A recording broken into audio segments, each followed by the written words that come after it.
Congress party MLC journalist Teenmar మల్లన్నకు ఊహించిన shock తగిలింది. ఆయనపై వేటు వేసింది కాంగ్రెస్ పార్టీ. కాసేపటి క్రితమే తీర్మార్ మల్లన్నను సస్పెండ్ చేసిన కాంగ్రెస్ పార్టీ ఈ మేరకు అధికారిక ఉత్తర్వులు జారీ చేసింది. కాంగ్రెస్ పార్టీకి వ్యతిరేకంగా వ్యవహరిస్తున్న తరుణంలోనే తీర్మార్ మల్లన్నను సస్పెండ్ చేశారు. తెలంగాణ రాష్ట్ర కాంగ్రెస్ ఇన్ఛార్జిగా మీనాక్షి నటరాజన్ తాజాగా నియామకం కాగానే తీన్మార్ మల్లన్నపై వేటు పడింది. ఎమ్మెల్సీ అయిన తర్వాత తీన్మార్ మల్లన్న ఎలాంటి వ్యాఖ్యలు చేశాడనే దానిపై అధ్యయనం చేసి వేటు వేశారు. తెలంగాణ రాష్ట్ర కాంగ్రెస్ ఇన్ఛార్జిగా మీనాక్షి నటరాజన్ ఆదేశాల మేరకు జరిగినట్లుగా తెలుస్తోంది.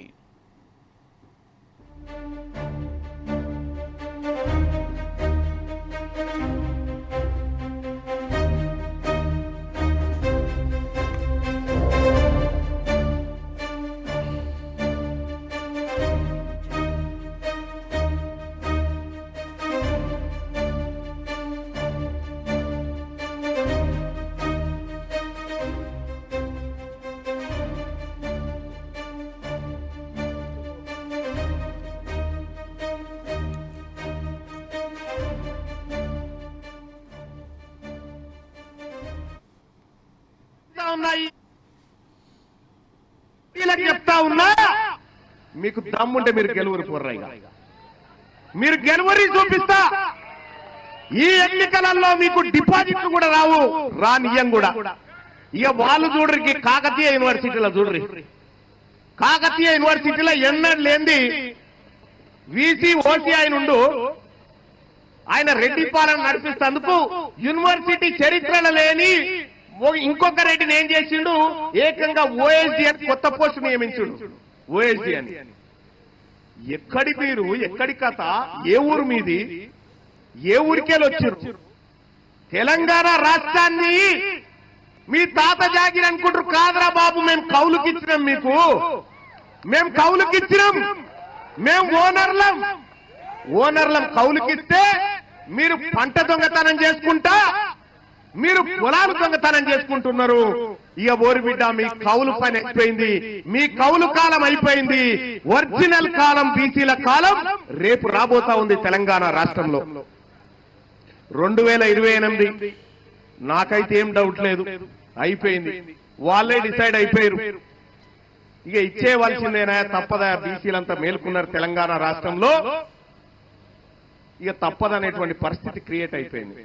సోదరులారా, మీ ఊర్లో పొంటి మన బీసీల ఓట్లు లేకపోతే వాళ్ళొక్క వార్డు మెంబర్ అన్న గెలవగలుగుతారా? పోని వార్డు మెంబర్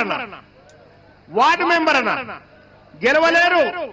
2028లో ఈ తెలుగు గడ్డ మీద మొట్టమొదటి బీసీ ముఖ్యమంత్రి కాబోతా ఉండు ఈ తెలంగాణ రాష్ట్రానికి. ఇది రాసి పెట్టుకోండి, ఇది జరిగి తీరుతుందని చెప్పి తెలియజేస్తా ఉన్నా సోదరులారా. తెలంగాణ రాష్ట్రానికి చివరి ఓసీ ముఖ్యమంత్రి రేవంత్ రెడ్డి గారే. ఆ తర్వాత ఇంకెవరు కారు. కౌలు కాలం అయిపోయింది కాబట్టి కారని చెప్పి తెలియజేస్తా ఉన్న సోదరులారా. శాస్త్రీయ పద్ధతిగా చేసినప్పటికీ కూడా మల్లన్న ఆ కాగితాలని చించడమే కాకుండా ఆయన మాట్లాడిన తీరు పైన ఏఐసిసి చాలా తీవ్రంగా పరిగణించింది. ఆ అంశాన్ని మేము ఏఐసిసికి వదిలేయడం జరిగింది. ఇవాళ ఏఐసిసి ఆదేశాల మేరకు ఈ చర్యలు తీసుకోవడం జరిగింది. భవిష్యత్తులో పార్టీ లైన్ దాటే వాళ్ళకి ఇది ఒక హెచ్చరికనా? ఎవరైనా, ఎంత పెద్దవాడైనా ఎంత చిన్నవాడైనా, పార్టీయే సుప్రీం. పార్టీ లైన్ దాటితే తప్పకుండా క్రమశిక్షణ చర్యలు ఉంటాయి. పార్టీ నియమావళి, పార్టీ లైన్లో ప్రతి ఒక్కరు ఉండాల్సిందే. అది అందరికీ వర్తిస్తుంది. ఇంతకన్నా ఘోరంగా కమెంట్ చేసుకున్న వాళ్ళు, బూతులు తిట్టుకున్న వాళ్ళు కూడా పార్టీలో ఉన్నారు. కానీ తన మీద వై అని ఆయన క్వశ్చన్ చేస్తున్నారు. ప్రభుత్వము రాహుల్ గాంధీ గారి ఆశయం తెలంగాణ ప్రభుత్వం ఇంప్లిమెంట్ చేస్తే,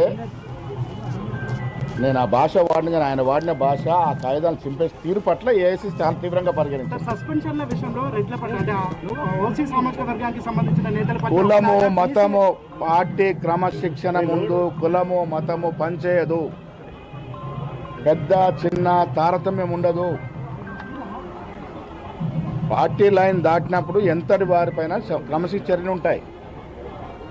మల్లన్న విషయంలో మొదటి నుంచి కూడా చాలా విషయాల్లో ఆయనకి మందలిస్తూ వచ్చినాము.